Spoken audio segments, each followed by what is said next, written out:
Support comes from the Missouri Forest Products Association, committed to conservation and careful management of the state's forests to make them more resilient and better habitats for wildlife. ChooseWood.com. This is St. Louis on the Air. I'm Jonathan Hall, in for Sarah Fensky.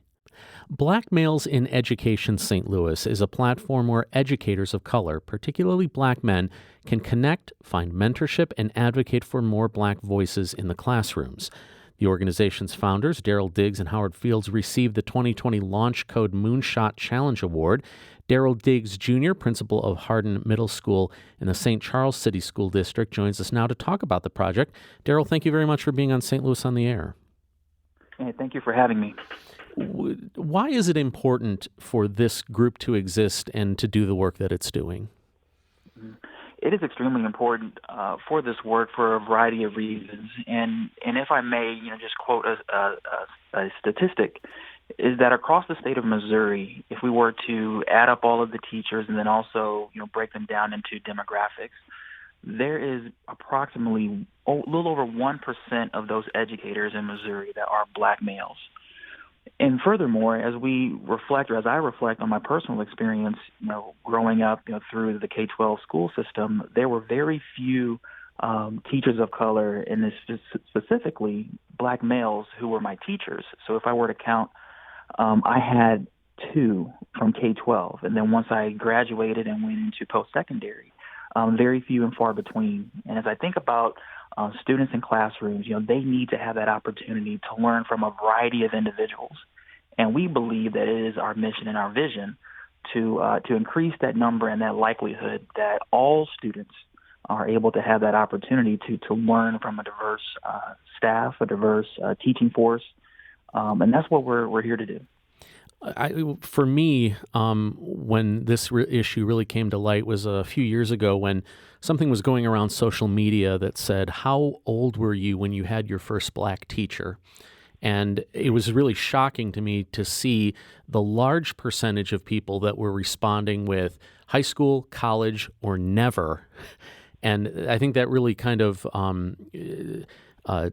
showed the issue that we're up against. Do you find that people are unaware of how widespread it is that we don't have diverse voices in the classroom?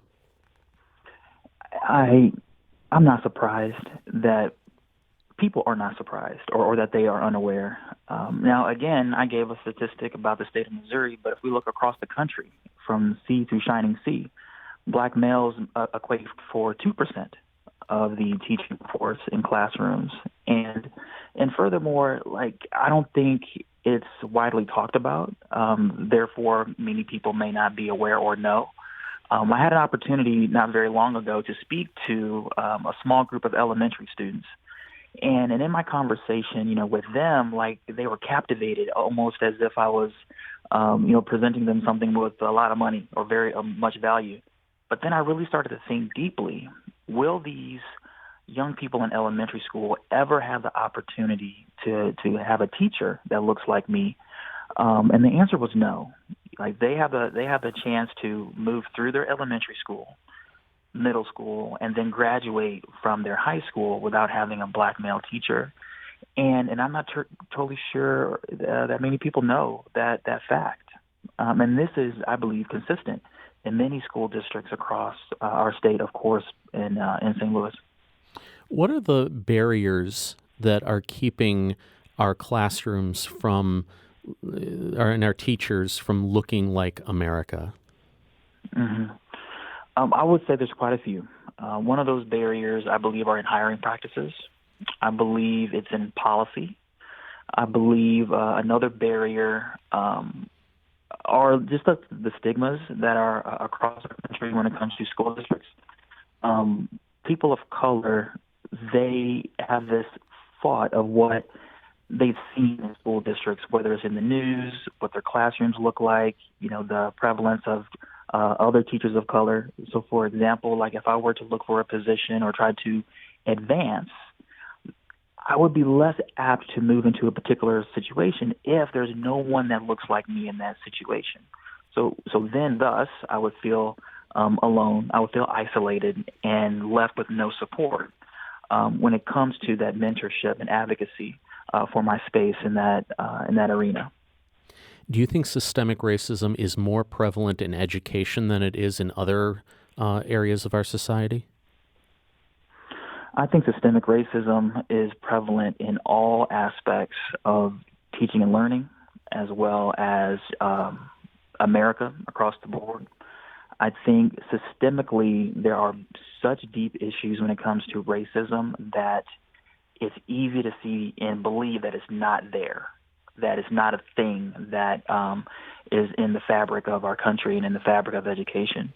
So, for example, if we were to go outside right now and if it's raining, imagine racism being the rain.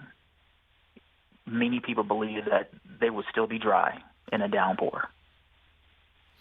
I mean, do you think though that do you think there are things about education that make that even more true than it might be in some other industry or profession or something like that? Yes, absolutely. When we think about standardized testing, and when we think about tracking and clustering students, a lot of that work has been designed, over decades. This isn't brand new, but over decades of institutionalized oppression and bias towards groups of people, especially our students.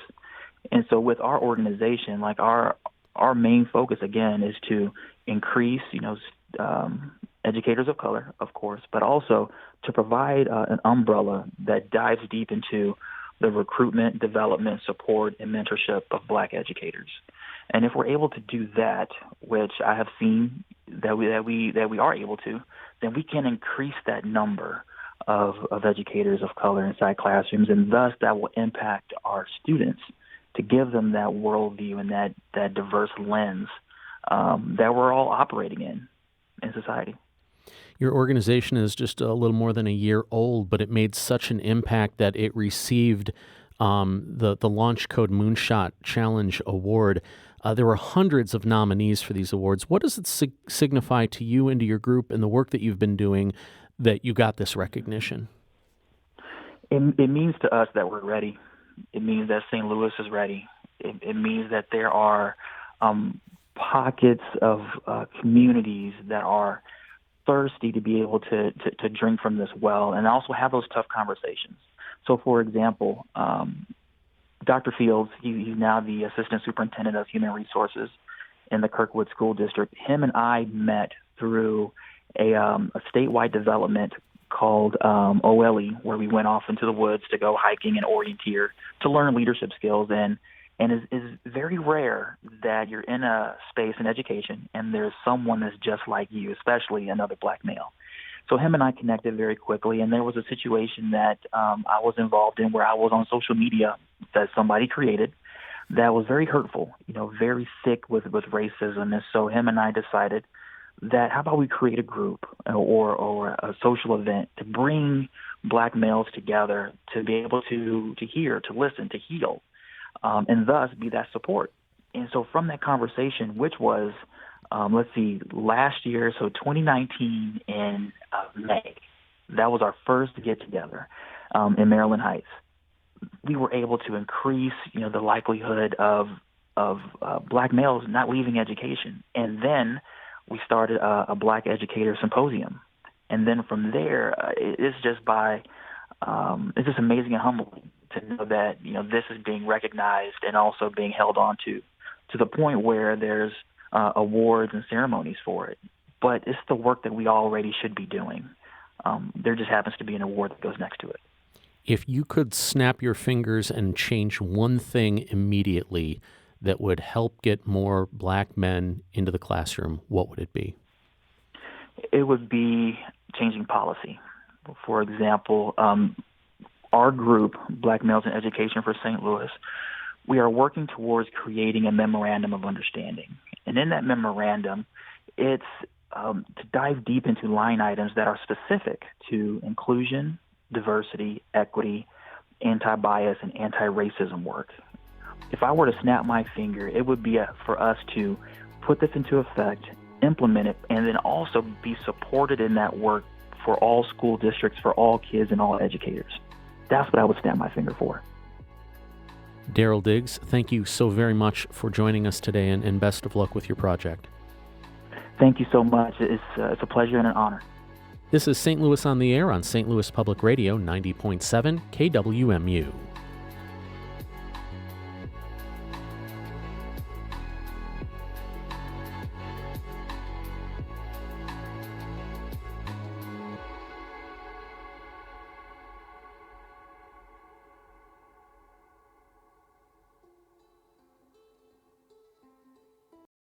Support comes from the Missouri Forest Products Association, committed to conservation and careful management of the state's forests to make them more resilient and better habitats for wildlife. ChooseWood.com.